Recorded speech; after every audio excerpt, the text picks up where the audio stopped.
Hi, everyone. I'm Wa. And I'm Chris, and welcome to Docu Sweeties. Oh, we are two longtime friends who discuss the riveting and sometimes trashy world of reality TV and docuseries. Yes, but through our own lens, which can be salty, can be bitter, can be, spicy, but at the end of the day, hopefully mildly sweet. Hi. Hello. So today we're talking Love Has Won, episode 2. This is the Mother God cult uh documentary that we are watching, docu-series that we are watching. So Yeah. this is episode 2. You can see it on HBO Max, HBO, possibly Cinemax. I'm not sure, but definitely HBO Max, or Max. Or Max. Mhm. Yeah, so we've been watching this. It's a hoot and hollering great time. This episode delivers as well. So we start off this episode with a bunch of different quotes from different not cast, cult members. Same. Mom was going to complete her mission. You are going to have to be open to see her as more than just Amy Carlson. Amy was never Mother God. She was my daughter. So we see a hot guy eating and enjoying pizza. My last job, my 60th job on Earth realm, was running a Blockbusters in Las Vegas. So now this is, I can't remember his name, but this was her final father god. This is the guy who everyone says that if he hadn't come into her life, perhaps she would have survived. Perhaps she would have lived, because there was some interesting health issues happening and she did not end up going to the hospital. But he was a running a Blockbuster in Las Vegas, making $9 an hour. And let me tell you right now, when I worked for Starbucks, I was a Starbucks partner and I was a shift lead. I made 72 an hour. Girl, you couldn't tell me that I wasn't rolling in the money. You could not tell me that I wasn't making big dollars when I made 972 an hour in 2002. Just want to let you know. Mm-hmm, mm-hmm, um so yeah, it was just like he was aware that the Matrix was real, you know. So he was an interesting character, this guy. What did you think of him? Yeah, so he comes in, he's the same. We had been teased with this man. He's crazy. So basically he comes in and he loves the fact that he is given a title and a bunch of power over people because he's always been fucking bananas. And she has a history of just being obsessed with fucked up men. Mm. And so, plus, she's given herself this backstory of being obviously a divine god and taking on the sins and troubles of the world to transform them. So, having said that, like there's always a reason for everything, and every bad relationship is because she's has to do it for our everything. But anyway, so Yeah. this man comes in and he is just like high octane. He's just like listening to crazy grunge metal, and he is like drinking 6 protein shots of eggs in the morning, like, and people hate him, and we start to also in episode 2 really, and in the beginning part here, start to see the cracks of Mother God in a Yeah. sense that if you didn't already realize, like when she talked, that she was definitely stoned out of her mind, you start to see that it's not just that, she's also drunk all the time. And I know that sounds crazy of like what the difference is. Someone who's stoned and someone who's drunk is just like a different feeling altogether. But the way they talk is different, and the way that they can like hold themselves is different. Like if you're stoned, sure, like you're out there glazed over, like all of that is true. But when you're drunk, you have this sway about you, like you can't keep your eyes open in such a way. Anyway, so you Yeah. start to see that something is up with her, that it's not like, you know what I'm saying? Yeah. So he came to the house with everybody else. When the people started coming to the house, he came and everybody was like, "Okay, he's living on the streets. He's definitely a criminal." Yeah. And she called him brilliant, which really resonated with him because he had never been told that in his entire life. Yeah, he had fixed something or done one small thing, and she came up to him and, like, touched his arm, and she was like, "Wow, Yeah. you are brilliant." And for a narcissist, it's like, "Oh." And so then he gets told he's brilliant and then gets, like, a divinity attached to him, and I mean, it's like this weird everything about the entire experience for everyone is this, like, perfect storm of them coming to her and wanting something, and what is she's providing, and then just being like, "This is giving it for me. This is," but yeah, Yep. And so then the military guy, John, who yeah. knew he was going to be the second to last father. Like he didn't think that he was going to be the last father, but he didn't think that this dude was going to take over for him. And Mhm. so he felt like something was up. Um so then Jason knew that mom and him were like the ancient father. So Jason is the like John is the military guy, Jason is the criminal. And then all of a sudden, like, yeah, he went crazy. Like Chris said, that he would wait for her to pass out, and then he would drink, and he would play metal, and he would embody of the lower masculine energy. It would be an absolute dick, and he would like let Jason know, like, you're not the father of like whatever. You're the father of the multiverse. I'm the father of the multiverse. You're the father of the house. So like, I trump you. Oh, wait, no, it's Um, Father God. Okay, so he's Father God and Jason is Father Multiverse, and that's what it is. yeah, yeah, yeah. I'm Father God, you're just Father Multiverse. Yeah. So like calm down. Is that Buddha said that the one thing about mom is that she was going to attract some of the worst people on the planet to her. So by design, like she just attracted these people. And so she was going to take it on for humanity. And so the cycle could actually be broken, which is why I love Buddha. It's like he just makes excuses and it's just like, Well, they all do, and mhm, then I'm like, "Well, if she's attracting the worst of the worst, are you clowning yourself? Like, is that Aurora and Hope and all of them? Every Aaron, yep. like, are you all the worst of the worst?" And then, like, the other thing about them is that Buddha then starts to be like, as more people came, Mother God had to just medicate more because the energies were too much. She was doing too much. And so, like, it's just so interesting. Like, every horrible choice that's like, oh, she shouldn't be with this person. It's like, well, she had to because she had to right the wrongs of his overly masculine energy. And it's like, well, she's over drinking and over smoking weed. Well, it's because she has to take on the energy of the people that are coming in the house and everything. And so, So build her another house. Build her stop another having house. people come. Yeah. Like fix it so that she can still remain in her divinity and be good. So then we jump to 1995. We flash back and she's Oh, singing these foolish games are tearing me apart. Like she is singing with all her heart a Jewel song at karaoke. yeah. And we find out that at a one night stand from a party, she gets pregnant at 19. And Hmm. then all of a sudden, she has another child named Maddie, and she's drawn to abusive men. And her mother, Linda, just always took care of the kids and didn't ask any questions. So we find out that there's a pattern of her just being able to do and make decisions, and someone else will just come in, her mother, her family, and fix her mistakes. And then one day after a birthday party, she just got up, packed her bags, and left. The kids and ever just left. Just left. Just left them. And the mother was like, well, at least I have the kids. And I'm Yeah. like, that's crazy. Yeah, like this up until this point, we even know she had kids. So then suddenly not only does she have she has a bunch of kids and she like literally went on a string of man after man and they show us picture after picture. It's dude after dude with the blurriest fucking face, Mhm. like it's just, we'll get into more of this also, but it's just like you really get to see also different pictures of Amy Carlson and she, especially in her youth, and it's never 100% sure, gives off a very promising air of like youth and beauty and sort of like she's has could have the world by the tail. And she, by the way, not a bad singer. Not a bad singer. Like Jewel isn't the hardest song to sing, and that's definitely folk, but like and Jewel isn't the best singer, but like, she's not bad.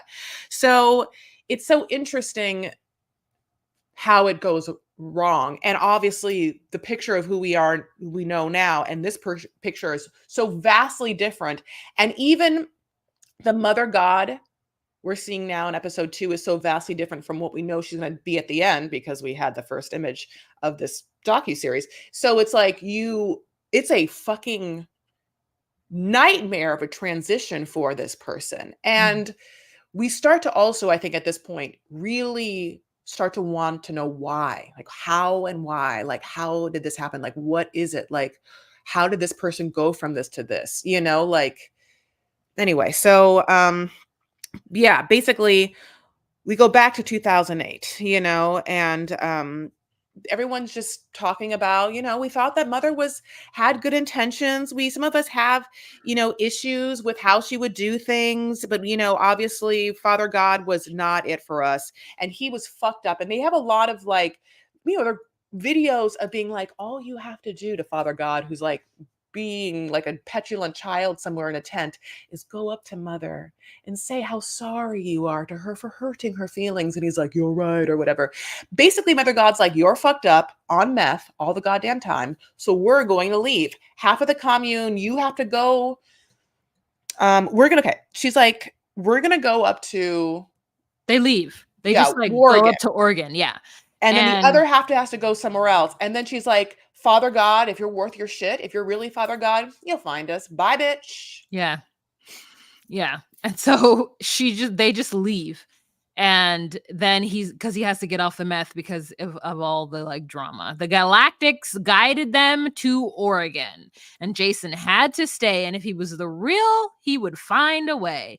So then they went to Crestone and they camped for 6 weeks, and it was an extremely dry year, and they were smoking. So the lady who said that she was half hippie and half redneck, she found them in Crestone, and she was like, hey, dry year, stop smoking, you weirdos. And that's when it was like first evident that they had moved to Crestone. So Jason got there and asked her for marriage. And on 7/7/2018, somehow the house burned down. Well, they got a house for some reason twice. They're gonna just get houses twice. Like, this house burns down, and then some other house they get it. Like, I never know this. How the fuck they keep getting houses? I don't know. Somebody must have credit. It's like they're living, they're like in Oregon fishing and catfishing about having the time of their lives. And then this is what happens. They're like, mother suddenly said she wanted more room. And the next day there was a house. And I was like, somebody has it. Did someone kill? No. A boonie somehow somewhere and just took over like squatters? How the fuck did you get that house? It's probably that girl who has all that money, the one who's rich. Like, they have maybe you're just renting a house. Yeah.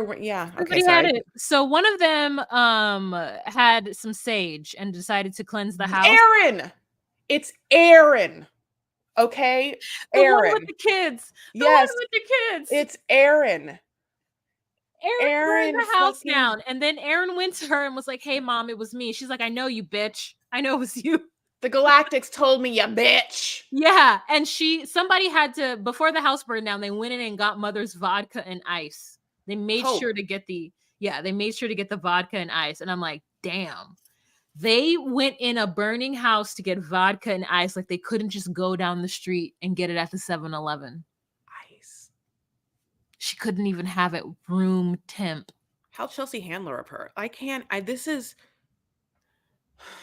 crazy. That is so crazy.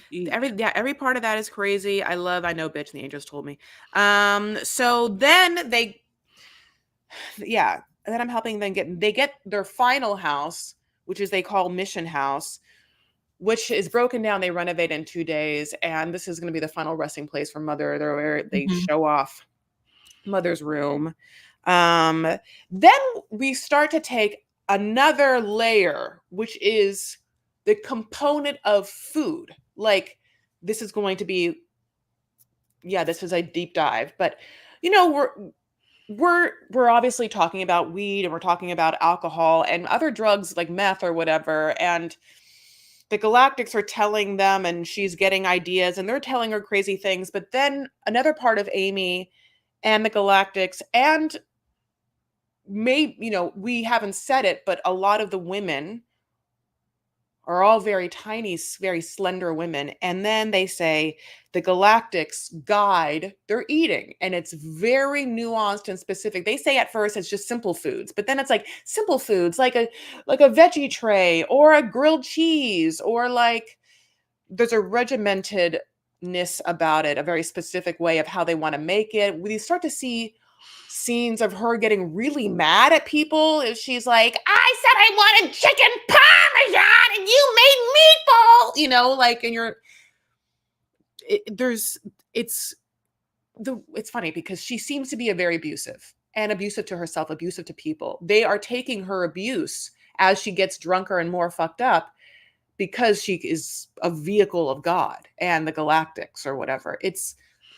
Yeah. We always want to know, like, how much of this is also, what part of this in this situation is feeding them that they stay. It's so crazy. Anyway, go ahead, Law.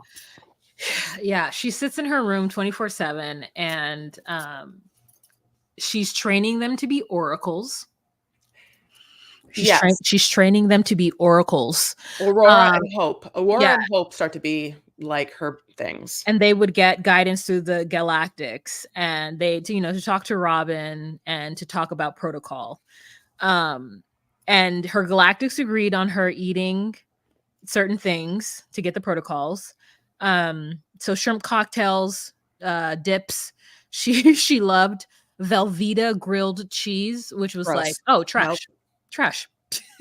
I mean, Velveeta. And they said really, really simple food. And I said, Velveeta is not simple food. Shrimp cocktail isn't simple. Yeah. To a normal person, she would look like she was sleeping, but really she was talking to the Galactics. She was in a meeting. Yeah, she would be in a meeting talking to Robin and Lennon and Tupac and the rest of them. Rodney Dangerfield. Rodney Dangerfield and Whitney Houston and Michael Jackson. Trump. And, yeah. Who's still alive. Yeah. So absolutely. And then Hope and the other one started doing 6 a.m. live streams, which sounds like hell. And I'm like, who told you guys to do 6 a.m. live streams? They're not sleeping. They're not getting up. They're not being like, oh, good, we have to wake up at 5 a.m. They're not sleeping. So the other thing is the Galactics start to be like, yeah, like, you don't need food, sleep. So these girls like, we never need food or sleep. By the way, I love that mother God is still like, you know what, Aaron, you're not an oracle. You burned down that house, honey. You got them kids. Like, like, you're not oracle material. You stay off the live stream. But yeah, these girls are like, hi, welcome 6 a.m. with mugs. And the live streams on YouTube are really what start bringing the people in. Wow. Yeah. Yeah, it really is. It's part of the whole QAnon thing that they're doing. And I wrote down poor lady with health problems. Oh, that's the lady who came. The lady who had those health problems, and she had $500 in debt, and she came there and she loved it. But then she quickly realized what was going on once she heard that mom was sick, and she'll tell what happens. But that poor girl. Yeah. So then mom wanted a go-kart. And so then with the live streams, they finally were just like, hey, you guys, mom wants a go-kart. And nobody was really giving money. And so finally somebody was like, guys, where's mom's fucking go-kart? And that go-kart. She got a go-kart. She got a go-kart. Yeah. So yeah, then we start to dive into Amy Carlson's relationship with food. Mm-hmm. Amy Carlson, when she was young, when she, she has a sister, has a mom, obviously. She started gaining some weight and she didn't like it. Her sister was getting more attention. She didn't feel pretty. Her mom and her go on Nutrisystem. She loses a bunch of weight and it transforms her. She starts to get attention and she loves it. Then from this moment, as we know, she goes on a string of abusive, bad relationships with men, and we're to the point where her mom is like, she literally wouldn't be in a relationship unless it was shitty and like a manipulative asshole. Like if it was a good relationship or someone actually liked her, she'd be like, not for me. Now anorexia and bad relationships with food and is so prevalent and so this information now coming of course, is Hannah Olsen, who is the director, is giving us this to inform Mother God and like who she is attracting and why things are happening. Oh. And I think that it's really, this is where I think that the documentary is giving us like a very well-rounded full picture of a very troubled soul who Mm. tried, I guess, to make things work in her mind, but but she is yes, she made horrible bad choices and you're like, how did this person happen? There's a lot of like mental disease, there's a lot of like trauma, and there's a lot of like addiction, and then as the addiction gets worse, the mind decays, and it's just there is like a cycle you can't get out of. It's a snowball. It's just going to get bigger and bigger, and suddenly it's just going to be like an avalanche. It's going to be at the end. I mean, that's what's so sad about it, But yeah. Yeah. Um, So there's a scene where Amy is sitting on her bed, like smoking weed out of like a bulbous pipe, and glass all I pipe. can think of is just my entire fucking 20s. I know that pipe is so.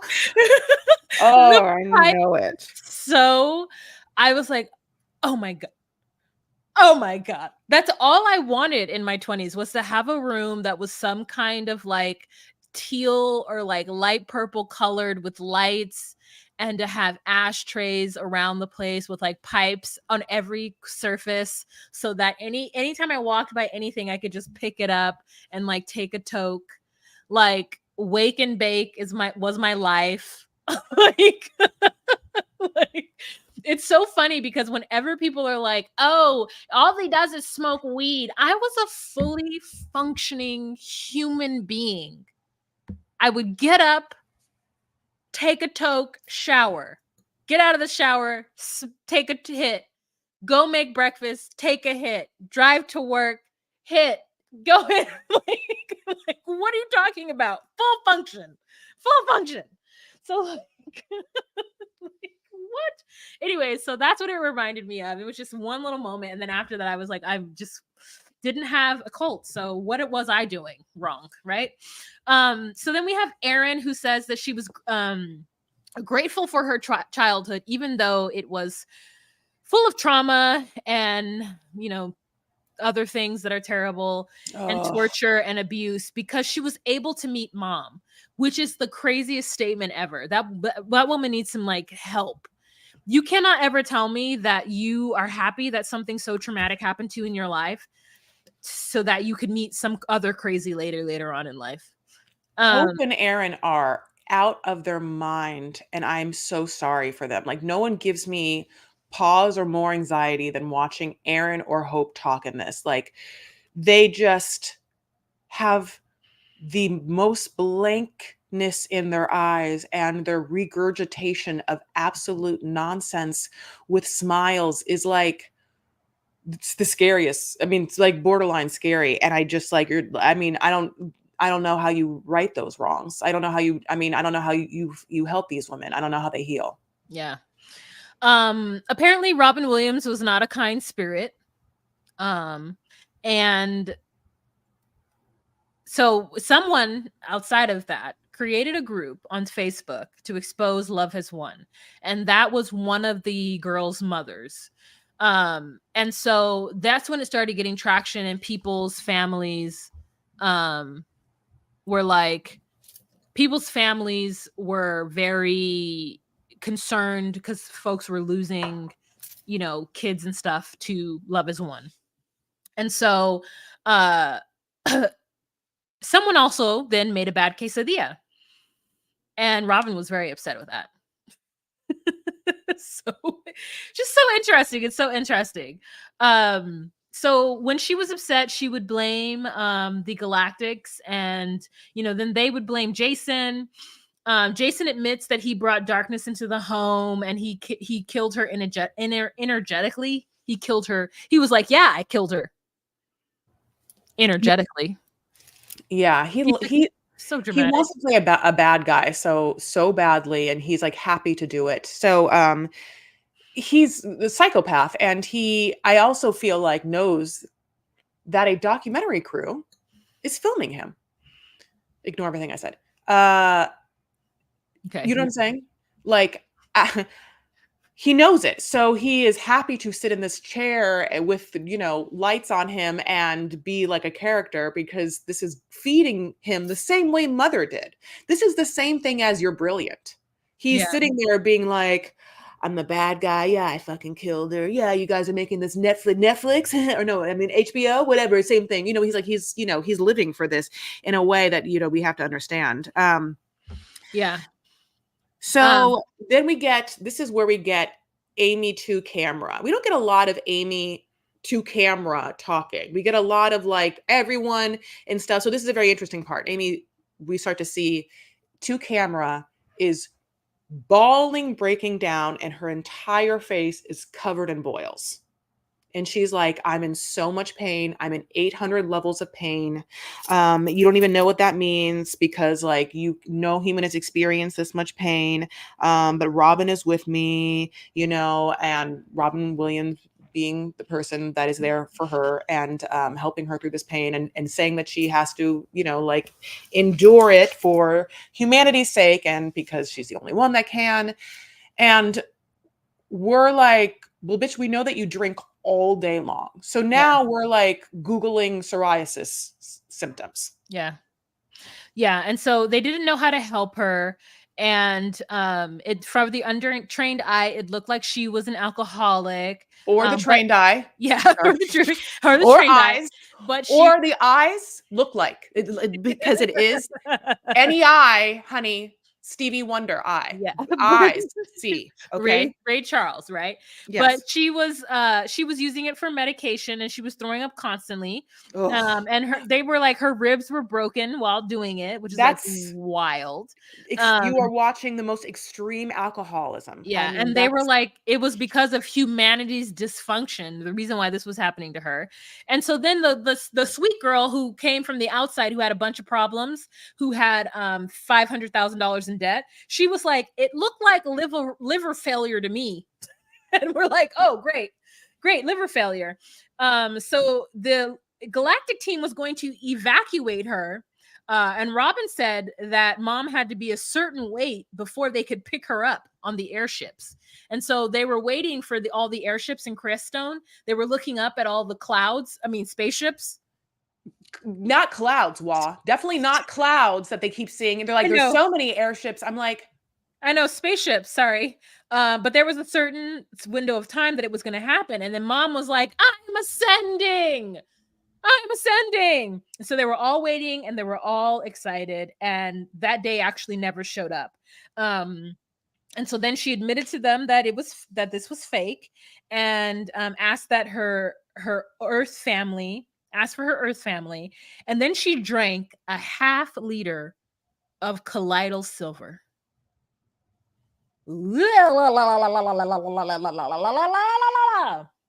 Yeah. So this is, and Is this when she started turning blue? She starts to turn blue. They're like, some people hope is like, ha ha ha ha ha. One stupid guy like said that ha ha ha ha ha colloidal silver like turns you blue. Ha ha, but he's so dumb because he just made it wrong. And so like one guy fucks it up for everyone. No, but Mother Earth loves that she's drinking it by the literful. Hope is writing it down like Mother Earth coughed 5 times. She drank a liter full of colloidal silver. Mother Earth is like Amy asks her mom to come visit her. And they're like, why didn't you go? And the mom's like, I was scared. Yeah. I mean, I will say this. There is a lot of trauma that Amy's sister and mom, I'm sure, were privy to. And also Amy's sister is like, when she left at that party, like I hated her, right? I was just like, oh, you're a fucking selfish, narcissistic bitch. Like, I didn't know why. I was like so mad or whatever.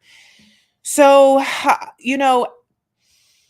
the mom has been watching, they can see on like live streams and stuff like that, like they're radiating this image of Mother God to get the money and like that. And she's looking shitty. She's on live streams. She can't walk anymore. Yeah. She's being carried in different places. Her feet have swollen. She's tiny. It's interesting. They say that she has to be 103.1 for this spaceship. I'm like, this bitch looks, she's like already like 97 pounds. Like she's already, but yes, after having the skin thing and the boils, she starts turning fucking Smurf blue.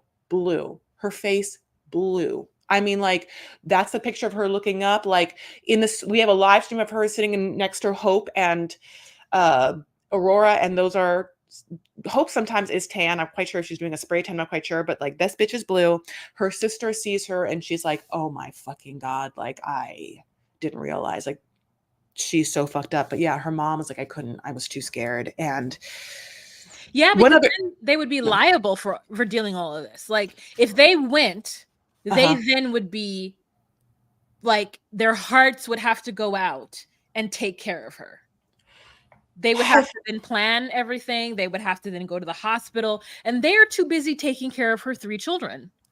I think there's more than 3 children. I think there's 5 children. I think she had 3 children with one man besides the one night stand and Maddie. I think she has like 5 kids. Oh, Yeah, I know. I was only clocking 3. So like they're busy. I And know it. she chose to walk away. And who knows how many drunken calls she's made to them? Who knows what she has done to them in the in between? Who You're knows right. what her followers have done and said to them? Like, why would they show up to now help her? Like, and then it turns out that Sarah, the lovely lady who's 500K in debt, called her mother when Mother God was dying and was like, "Mom, I'm so sorry. This shit is weird. Give me a fucking hotel. Get me the fuck out of here. Can you help me get out of here? Because this shit is weird, and I have joined a cult, and I didn't mean to. I just was looking for something different because of all the health problems I had for all of my life. So if you can get me out of here, that'd be great because shit is going down, and I don't want to be caught in it. And her mother's like, yeah, and came and got her. And then Hope and the other one admitted that mom had asked to go to a 3D. Remember, that's 3D is us. They are 5D. Okay. Galactics, they're 5D. 3D hospital. And they told her no. Mom would never. I would never go into a 3D hospital. They kill you there. Yeah. They told her no. Death So sentence. at the end of it, she had actually asked Simi to take me to a hospital. And they were like, no, Mom, you're like going crazy right now. You would never say that under normal circumstances. And so her community killed her. So, on her behalf, because she told them that nonsense. Yeah, but at the same time, one more thing though, interesting because like this will play out. She was given a welfare check, but her sister or her mom made the like guy go and check on her and was like, "How are you?" Like, whatever. And she was like, "I'm fine. I don't want to leave." So I just want to like also say that because the culpability of this situation, if we get into this, I don't know how it would be unraveled. Anyway. Yeah. All right, loves, we still have episode 3 to go, and my god, what a journey. But it's really this is a hard, devastating, also absolutely unfortunately bingeable watch as they tease us that at this point, and we know that Mother God is on death's fucking door in a blue goddamn Smurf and weighs nothing and can't walk. These bitches are like, you know what we need? Fuck the 3D hospital. We have to go to Hawaii. That's what they leave us on. Like, I like to go to Hawaii. Like, what's happening? Like, I'm like, I also want to be like, I want Hannah to tell us how much money they have now in funds because I want to be like, how are you getting to Hawaii? Oh, God agrees. Yeah. And Mother Earth's like, I don't know if I can do Hawaii. And they're like, bitch, you're going to Hawaii. Like, I can't get anywhere to Hawaii. And they say that they get her on a plane. And once they get off, all hell breaks loose. Okay. Anything else? All right, you guys. No, that's it. But if you did want to join us and see the visuals of what you've been listening to, you can join us on patreon.com/DocuSweeties for $10 a month. You get the visuals of what you're listening to, as well as the episode as soon as we're done recording it on our Patreon, as well as a live every first Monday of the month, plus other exclusive content. So if you're interested in that and you want to support your girls as we endeavor to grow our podcast and get help for us in editing and social media, please join us on patreon.com/DocuSweeties. But if you don't have that, you can do a world of good by helping us in other free methods. And Chris will tell you how that can happen. Oh my gosh, please give us 5 stars wherever you listen to podcasts and a helpful review. Also follow us on social media as we are at DocuSweeties on Instagram, at DocuSweeties on TikTok, at DocuSweeties1 on X, and we have a Facebook group, the DocuSweeties Podcast Facebook group. Thank you so much for listening. We appreciate you and hope that you have a great day. And can't wait to watch and talk about episode 3. Truly. All right. Talk to you later. Bye. Bye.